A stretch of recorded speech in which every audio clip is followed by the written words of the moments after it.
Hello guys, നമ്മൾ acid കുഴച്ച് നമ്മൾ സെറ്റാക്കി.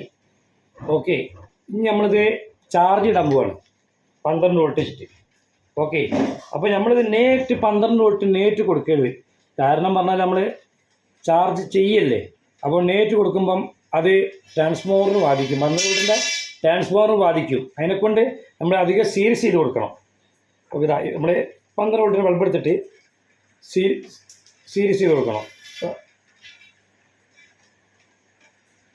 ഓക്കെ, സീരീസ് ചെയ്ത് കൊടുക്കാൻ പോകണം. ഓക്കെ ഓക്കെ ലൈൻ നെഗറ്റീവാണ്.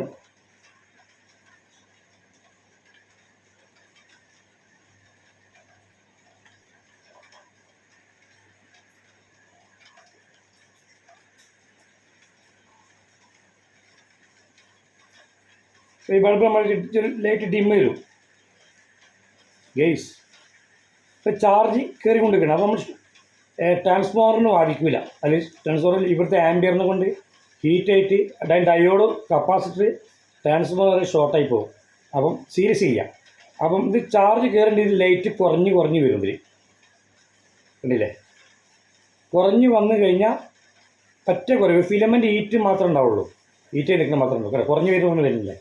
അതിൻ്റെ ശേഷം എന്ത് ചെയ്യുക, നേരിട്ട് കൊടുക്കുക. ഇപ്പം ബാറ്ററി പക്കായതുകൊണ്ടാണ് അത് ചാർജ് സ്റ്റോറേജ് ചെയ്യുന്നത്. സ്റ്റോറേജ് ചെയ്യുന്നതുകൊണ്ടാണ് ഈ ബൾബിൻ്റെ ഫിലമെൻറ്റ് നിറം കുറഞ്ഞ് വരുന്നത്. ഷോർട്ടാണെങ്കിൽ ഇതെന്ത് ചെയ്യും, അതേ ഡിമ്മിൽ നിൽക്കും. 12 വോൾട്ട് നമ്മൾ കിട്ടും. നമ്മൾ ചെക്കിൽ 12 വോൾട്ട് കണ്ടല്ലോ. അപ്പം അതാണ് സംഭവം.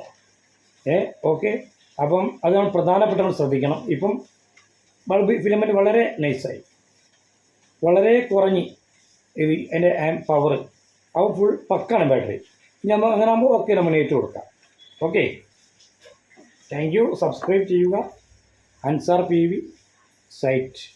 ഓക്കെ, അടുത്ത ക്ലാസ്.